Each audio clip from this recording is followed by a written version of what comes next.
Assalamualaikum warahmatullahi wabarakatuh. Ananda kelas 7 yang salih dan salihah. Hari ini kita akan membahas tentang kalor. Kemarin Ananda sudah mencatat rumus-rumusnya. Hari ini Ustazah akan menjelaskan satu persatu masing-masing dari rumus-rumusnya. Silakan diperhatikan baik-baik ya. Tetapi sebelum kita memulai pembelajaran hari ini, kita berdoa bersama-sama. Doa mau belajar. Bismillahirrahmanirrahim. Rabbi zidni ilma warzuqni fahma. Ya Allah, berilah aku ilmu dan kefahaman. Amin. Kemarin sudah membahas tentang kalor. Apa itu kalor? Kalor adalah bentuk energi yang dipindahkan melalui perbedaan suhu. Kalor berpindah dari benda yang bersuhu tinggi ke benda yang bersuhu rendah. Simbol dari kalor adalah Ki. Saya tulis di sini, simbolnya adalah Ki. Nah, kalor ini ada 3 rumus. Yang pertama itu adalah rumus pada kenaikan suhu. Besarnya kalor yang diserap atau dilepas oleh suatu benda berbanding lurus dengan massa benda, kalor jenis benda, dan perubahan suhu. Jadi kalor ini berbanding lurus dengan massa, kalor jenis, dan perubahan suhu. Jadi rumusnya adalah Q sama dengan M kali C kali delta T. Apa itu Q? Q adalah kalor benda, satuannya joule. C itu adalah kalor jenis benda. M adalah massa bendanya, satuannya kilogram. Delta T itu adalah perubahan suhu. Nah, perubahan suhu ini adalah suhu yang akhir dikurangi suhu yang awal. Jadi kita akan mencari perubahan suhunya itu berapa. Jadi delta T itu adalah perubahan suhu. Untuk yang kedua, yaitu tentang perubahan wujud benda menguap. Tidak mengalami perubahan suhu pada menguap ini, tetapi mengalami perubahan wujud dari cair menjadi gas. Kan kita ketahui menguap adalah perubahan wujud dari cair menjadi gas. Rumusnya adalah Q sama dengan M kali U. Q adalah kalor benda, satuannya joule. M adalah massa benda, satuannya kilogram, dan U adalah kalor uap. Kalor uap, M dikali U. Lantas ada melebur.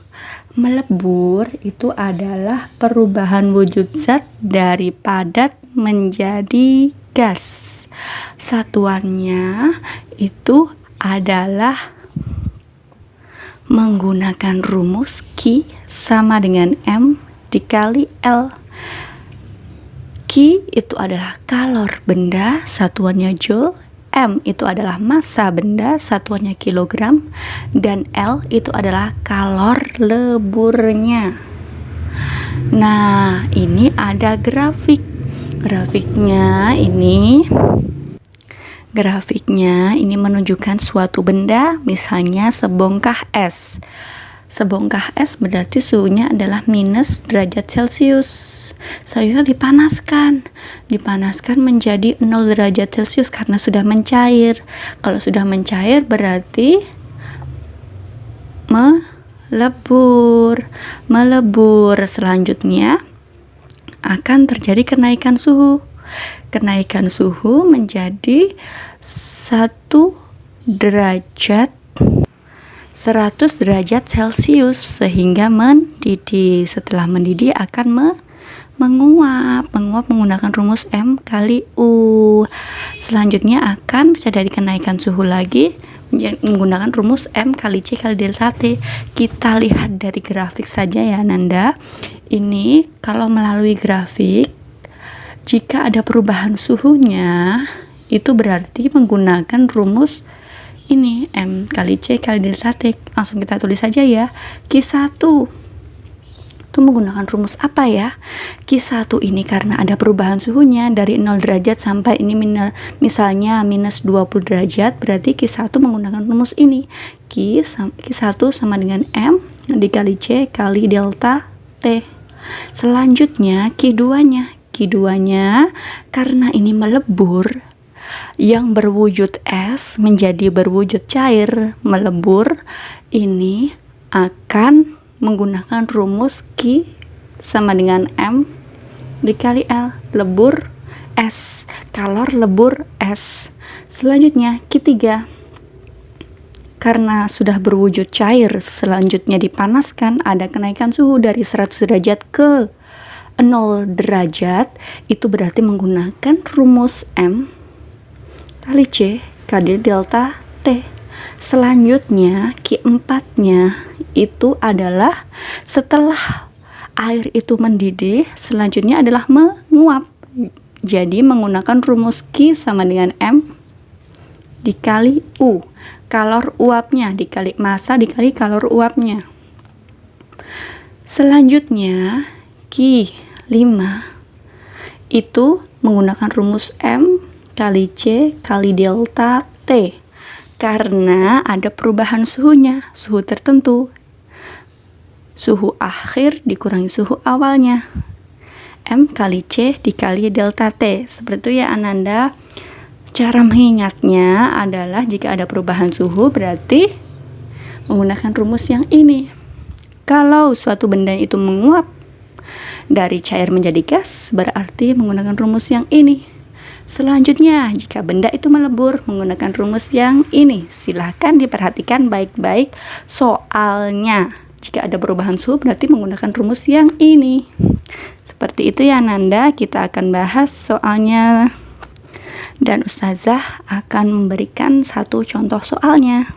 Nah, Ustazah ada contoh soal.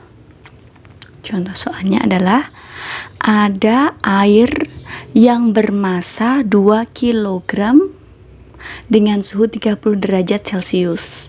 Nah, massa air ini dipanaskan sampai 100 derajat Celcius. Kalor jenis airnya 4,2 kali 10 pangkat 3 Joule per kilogram derajat Celcius. Berapa banyak kalor yang diperlukan? Kita identifikasi apa yang diketahui dulu. Nah, yang diketahui adalah massa air. Berapa Nanda? 2 kilogram. Selanjutnya ada kalor jenis air.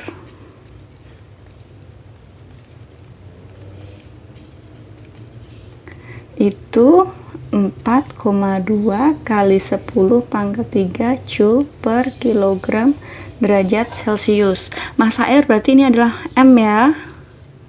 M-nya massa, kalor jenis air adalah C-nya. Selanjutnya suhu awalnya berarti berapa itu? 30 derajat Celcius. Kita cari delta T-nya, perubahan suhunya. T2 dikurangi T1. Suhu akhirnya 100 derajat Celcius dikurangi 30 derajat Celcius sama dengan 70 derajat Celcius. Nah, yang ditanyakan apa Nanda?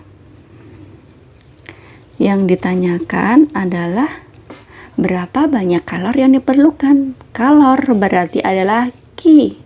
Yang ditanyakan adalah Q-nya itu berapa. Nah, sekarang kita jawab bersama-sama menggunakan rumus Q sama dengan M dikali C dikali delta T. M-nya adalah 2 kilogram. C-nya adalah 4,2 kali 10 pangkat 3. Nah, 2 kg dikali 4,2 kali 10 pangkat 3, kalor jenis airnya, C-nya, delta T-nya, atau perubahan suhunya adalah 70 derajat Celcius. Jadi hasilnya adalah 502 dikali 4,2 dikali 70 itu adalah 588. Nah, ini dikali 10 pangkat 3 Joule. Jadi kalau 10 pangkat 3 berarti nolnya ditambah 3 Joule. Kalau dijadikan kilojoule berarti Joule naik ke kilojoule, dikurangi naik 3 dibagi 1000 dikurangi nolnya 3, jadi 588 kilojoule. Nah, ini hasilnya. Seperti itu ya Nanda.